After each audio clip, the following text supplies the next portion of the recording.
পাকিস্তান আমলে 1971 সালে তো আমাদের পয়সা দিয়ে কেনা অস্ত্র দিয়ে বাঙালিদের মারা হলো, কিন্তু জামাত ইসলামী তো তার বিরোধিতা করে নাই। হ্যাঁ, তার বিরোধিতা করে নাই, করেছে, সেই প্রশ্নে আমি আজকে যাব না। আচ্ছা। দুইটা কারণে যাব না। আমি একজন মানুষ, ফরওয়ার্ড লুকিং মানুষ। আচ্ছা। আমি ওই যে পিছনের দিকে মানে বেশি দৌড়াদৌড়ি ছুটাছুটি করাকে একটা জাতির জন্য কোনো ইতিবাচক বিষয় মনে করি না। রাইট। 2 নম্বর হলো, এই ধরনের বিষয়ের যত বেশি চর্চা হবে জাতি তত বেশি বিভক্ত হবে। একটা বিভক্ত জাতি কখনো দুনিয়া সম্মানের আসনে বসতে পারে না। সম্মানের আসনে বসতে হলে, সত্যিকারের উন্নয়ন এবং শান্তি দেশবাসীকে উপহার দিতে হলে কিছু পয়েন্টে অন্তত পক্ষে সবাইকে একমত হতে হবে, দেশের স্বার্থের ব্যাপার যেখানে জড়িত। তা আমি ওই বিষয়ে যাচ্ছি না। দ্বিতীয়, আমি আরেক কারণে যাব না, যে তখন আমি এনাফ ম্যাচিউর না, ওকে। বয়সের দিক থেকে আমি বুদ্ধা না না, মানে রাজনীতিকে না না, অ্যানালাইসিস করার কিন্তু শক্তি কিন্তু আমার ছিল না, কিন্তু ডক্টর আমি শফিকুর এই রহমান, আঙ্গিনার কেউ ছিলাম ডক্টর না। শফিকুর রহমান মানে ওই আমলে মানে কিন্তু মেচিউর না, মেচিউর আমি অবস্থা। আসতেছি, জি কথাটা আমাকে জি শেষ করতে জি দেন। জি। কিন্তু এটা তো ঠিক যে লাখ লাখ মানুষ মারা গেছে, কয় লাখ মারা গেছে এই বিতর্কেও আমি যাব না, আমি হুম ওই বিতর্কও পছন্দ করি না। হুম। একটা মানুষও যদি নিরীহ মানুষ অন্যায়ভাবে মারা যায়, সেটাও তো অন্যায়, সেটাও তো অপরাধ। সুতরাং এই কাজ যারা করেছে অবশ্যই এটা নিন্দনীয়, ব্যাপারে ব্যাপারে কোনো সন্দেহ নেই। ডক্টর শফিকুর রহমান, এতে আমারও কোনো সন্দেহ নেই, কিন্তু শুধু আমি এটা বলছিলাম যে আমাদের যদি কোনো একটা বিষয় বিশ্লেষণ করার জন্য ওই সময়ের ব্যাপারে যদি যথেষ্ট মানে মানে ওই উপস্থিতিটা না থাকে, আপনি এটা থেকে বলতেই পারেন যে আপনি আসলে ওই ব্যাপারে বলতে চান না। কিন্তু দল হিসাবে জামায়াতে ইসলামের নিশ্চয়ই একটি অবস্থান পরিষ্কার করার ব্যাপার রয়েছে, সেটি আপনি আরেকদিন বলবেন বলছেন, সেটা আমরা আরেকদিন শুনবো সেটি। আমরা একটু জোটের রাজনীতি প্রসঙ্গে আসি। আমরা একটু বিএনপির সাথে জামায়াতে ইসলামীর দূরত্ব, একটা জোট তো ছিল, সেই জোটের থেকে যে বিএনপির সাথে যে দূরত্বটা বাড়লো, এইটার কারণ কি বলে আপনি আসলে মনে করেন? মানে মানে মানে আপনি কি মনে করেন যে বিএনপির সাথে আসলে কেন আপনি বলতে পারেন জোট জোট নেই, কিন্তু আচ্ছা। দেশের স্বার্থে আমরা কিন্তু দূরত্বে নাই। আমাদের মূল জায়গাগুলোতে আমাদের কোনো দ্বিমত নাই। কিন্তু যেহেতু দল দুইটা পৃথক এবং আমাদের এখন কোনো জোট বিদ্যমান নাই, সেই কারণে যার যার অবস্থান থেকে যে যেটা সঠিক মনে করতেছেন বক্তব্যটা সেভাবেই রাখবেন, এটাই নেছাড়ে। এবং একজন দেশের আপনি সচেতন নাগরিক হিসাবে রাজনীতি যদি বাদও দেন, আপনার চোখের সামনে যদি কোনো ভালো কাজ হয় তাকে আপনার অ্যাপ্রিসিয়েট করা দরকার। আবার কেউ যদি কোনো মন্দ কাজ করে তাকে সংশোধনেরও আপনার চেষ্টা করা দরকার। তো দেশের স্বার্থে যদি আমি কথা বলি এবং আমাকে যদি কেউ ক্রিটিসাইজ করে, আমি এটাকে ওয়েলকাম। কারণ ক্রিটিসিজম না হলে পারফেকশন আসে না। আর মানুষ কেউ ভুলের ঊর্ধ্বে না। আমরা ভুল করতেই পারি, ব্যক্তিগতভাবেও করতে পারি, আবার সামষ্টিকভাবে দলীয় হুম। দলগতভাবে আমরা করি। ভুল যদি কেউ ধরিয়ে দেয় সেই তো আমার প্রকৃত বন্ধু। আর যারা সমালোচনা করে তাদেরকে আমি বন্ধু হিসাবে নিই, কিন্তু আমার ভুল দেখেও যারা নীরব থাকে আমি তাদেরকে বন্ধু মনে করি না। ওকে। ডক্টর শফিকুর রহমান, আমরা কিন্তু দেখতে পাচ্ছি যে এই সরকারের মেয়াদ বা নির্বাচন প্রশ্নে আপনি মনে করছেন বা আপনার দল মনে করছেন যে এই সরকারকে একটু যৌক্তিক সময় দেওয়া প্রয়োজন। বিএনপি মনে করছেন যে ইলেকশনের ঘোষণা বা ইলেকশনের একটা রোডম্যাপ যে সরকার ঘোষণা করছে না, সেটি একটি ঠিক কাজ নয়।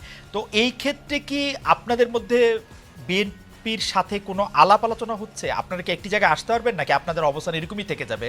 অর্থাৎ বিএনপি এই মুহূর্তেই নির্বাচন চায়, জামায়াত চায় সংস্কার করে নির্বাচন হোক।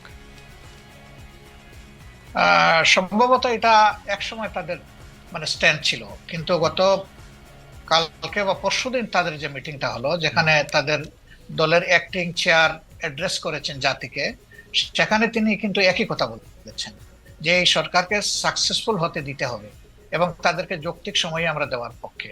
এখন যৌক্তিক সময়ের বাইরে কিন্তু এখন আর কেউ স্পেসিফিক কোনো কথা বলছেন না। কাজে এই জায়গায় আমাদের একটা ঐক্য হয়ে গেছে। এখন প্রশ্ন দাঁড়াতে পারে যে এই যৌক্তিক সময়টা কতটুকু। তা আমরা দুটো রোডম্যাপের চিন্তা করছি। একটা রোডম্যাপ হবে সংস্কারের রোডম্যাপ, আর একটা হবে নির্বাচনের রোড। হুম আগে হবে সংস্কারের রোডম্যাপটা, তারপরে হবে সংস্কারের নির্বাচনের রোড। হুম তো সংস্কারেরটাই আমরা এখন সরকারের কাছে চাইবো, যে কতদিন, টাইমলাইনটা কি হবে। বিভিন্ন, তারা তো সবকিছু সংস্কার করতে পারবেন না, বেসিক জিনিসগুলো সংস্কার করে যাতে একটা তারা neutral, fair and credible election যা থেকে তারা উপহার দিতে পারেন, সেটার জন্যই তাদেরকে আমরা সর্বাত্মক সহযোগিতা করতে চাই। এই আপ- সময়টা নাতি দীর্ঘ হওয়া উচিত। তারা এটা বুঝবেন কতটুকু, জাতীয় বুঝবে কতটুকু। ঠিক টাইমটা মাত্র 1.5 মাস যায়নি তো এখনো, এই 23 তারিখ 1.5 মাস হবে। আচ্ছা, আমরা একটু অবজার্ভ করছি, ওকে, একটু সময় নিচ্ছি। ওকে, নির্বাচন সংস্কারের প্রসঙ্গটা আমরা একটু পরে আসি, বা আপনি যখন বলবেন তখন বলতেই পারেন। সংবিধান সংস্কারের প্রসঙ্গে আমি আপনার কাছে জানতে চাইতে পারি যে আপনাদের গঠনতন্ত্র পড়ে আমি যতটুকু বুঝেছি, বা আপনাদের কথা শুনে আমি যতটুকু বুঝেছি, যে আপনারা আসলে কোরআন এবং রসুলের বাণী ছাড়া অন্য কোনোভাবে অন্য কোনো কিছুই আপনারা মানে আপনাদেরকে পড়লে আরেকটু পরিষ্কার হবে যে, আবারও বলি, কেবল আল্লাহ তাআলার বিধানকেই একমাত্র হিদায়াত হিসেবে মানিয়ে নেওয়া, আল্লাহ তাআলার দেওয়া শরীয়তের বিপরীতে যাবতীয় নিয়ম নীতি ও পন্থা পদ্ধতিকে প্রত্যাখ্যান করা। এখনকার যে গণতান্ত্রিক সিস্টেম, সংবিধানের সিস্টেম, সেটা তো অনেকটা ওয়েস্টার্ন ডেমোক্রেসি, বা যেটাকে আমরা বলি যে ওয়েস্টমিনিস্টার ডেমোক্রেসি, সেইটার আদলে অনেকখানি করা। তো সেইটা কি আপনাদের সাথে সাংঘর্ষিক না? আপনারা যদি এটা পরিবর্তন করেন আপনাদের মতের সাথে আর কি, না মোটেই না, মতে মোটেই না। এটা যদি আপনি পরিবর্তন করেন তাহলে কি আপনাদের মতো করে আগেই সংবিধান বলেছি পরিবর্তন যে হবে না কি? না, আমি আগেই বলেছি যে প্রত্যেকটা দলের এক একটা আদর্শ থাকবে, এটা খুবই স্বাভাবিক। একটা পলিটিক্যাল আইডিওলজি তার থাকবে, সবার আছে। সংবিধানটা কেমন যে হবে? যারটা ভেন্টিলেট করবে। Democracy itself not a ism, এটা একটা প্রসেস। আপনি ইজমে যাবেন, মানুষের কাছে আপনার প্রোডাক্ট আপনি ফ্লোট করবেন, আপনার বক্তব্য আপনি তুলে ধরবেন, আপনার আদর্শ আপনি তুলে ধরবেন। বেশিরভাগ জনগণ যখন আপনার আদর্শকে সাপোর্ট করবে, তখন স্বাভাবিক কারণেই বুঝতে হবে যে এই দেশের মানুষ এটাই চাচ্ছে, যে আদর্শটাই চান। ওকে, আমার আদর্শ যতদিন পর্যন্ত বেশিরভাগ মানুষ সাপোর্ট করবে না, আমাকে ধৈর্য ধরেই সেই পথে থাকতে হবে।